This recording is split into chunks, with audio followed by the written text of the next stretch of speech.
حیض اور نفاس کی حالت میں نماز آیات کا کیا حکم ہے؟ اس حالت میں آیت اللہ سستانی حفظہ اللہ کے نزدیک نہ نماز آیات واجب ہے اور نہ ہی اس کی قضا ضروری ہے، لیکن ہاں احتیاط مستحب کی بنا کے اوپر رجا کی نیت سے اگر سورج یا چاند کو گہن لگا ہے تو قضا کی نیت سے بعد میں نماز آیات پڑھ لے، لیکن اگر زلزلہ آیا ہے تو بغیر ادا اور قضا کی نیت کے احتیاط مستحب کی بنا پر رجا کی نیت سے نماز آیات پڑھ لیں۔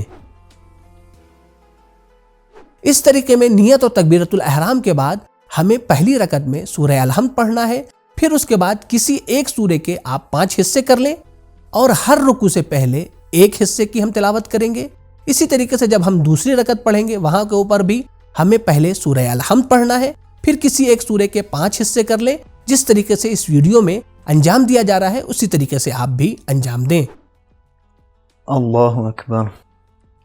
بسم اللہ الرحمن الرحیم۔ الحمد للہ رب العالمین الرحمن الرحیم مالک یوم الدین ایاک نعبد و ایاک نستعین اہدنا الصراط المستقیم صراط الذین انعمت علیہم غیر المغضوب علیہم ولا الضالین۔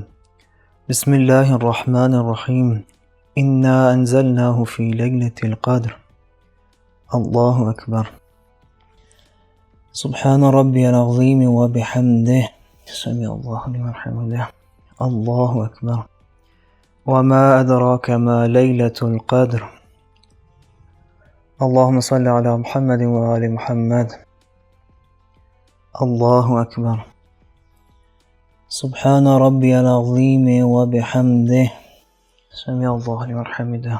اللہ اکبر۔ لیلۃ القدر خیر من الف شہر۔ اللہ اکبر۔ سبحان ربی العظیم و بحمدہ سمع اللہ لمن حمدہ۔ اللہ اکبر۔ تنزل الملائکۃ والروح فیہا بإذن ربہم من کل امر۔ اللہم صل علی محمد و آل محمد۔ اللہ اکبر۔ سبحان ربی العظیم و بحمدہ سمع اللہ لمن حمدہ۔ اللہ اکبر۔ سلام ہی حتی مطلع الفجر۔ اللہ اکبر۔ سبحان ربی العظیم و بحمدہ سمع اللہ لمن حمدہ۔ اللہ اکبر۔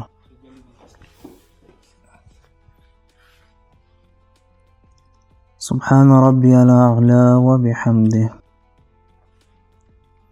اللہ اکبر۔ سبحان ربی الاعلی و بحمدہ۔ اللہ اکبر۔ حول اللہ و قوتہ اقوم و اقعد۔ بسم اللہ الرحمن الرحیم الحمد للہ رب العالمین الرحمن الرحیم مالک یوم الدین ایاک نعبد و ایاک نستعین اہدنا الصراط المستقیم صراط الذین انعمت علیہم غیر المغضوب علیہم ولا الضالین۔ بسم اللہ الرحمن الرحیم انا انزلناہ فی لیلۃ القدر۔ اللہم صل علی محمد و آل محمد۔ اللہ اکبر۔ سبحان ربی العظیم و بحمدہ سمع اللہ لمن حمدہ۔ اللہ اکبر۔ وما ادراک ما لیلۃ القدر۔ اللہ اکبر۔ سبحان ربی العظیم و بحمدہ سمع اللہ لمن حمدہ۔ اللہ اکبر۔ لیلۃ القدر خیر من الف شہر۔ اللہ اکبر۔ اللہم صل علی محمد و آل محمد۔ اللہ اکبر۔ سبحان ربی العظیم و بحمدہ سمع اللہ لمن حمدہ۔ اللہ اکبر۔ تنزل الملائکۃ والروح فیہا بإذن ربہم من کل امر۔ اللہ اکبر۔ سبحان ربی العظیم و بحمدہ سمع اللہ لمن حمدہ۔ اللہ اکبر۔ سلام ہی حتی مطلع الفجر۔ اللہ اکبر۔ اللہم صل علی محمد و آل محمد۔ ربنا آتنا فی الدنیا حسنہ وفی الآخرة حسنہ وقنا عذاب النار۔ اللہ اکبر. سبحان ربی العظیم وبحمدہ. سمع اللہ لمن حمدہ. اللہ اکبر.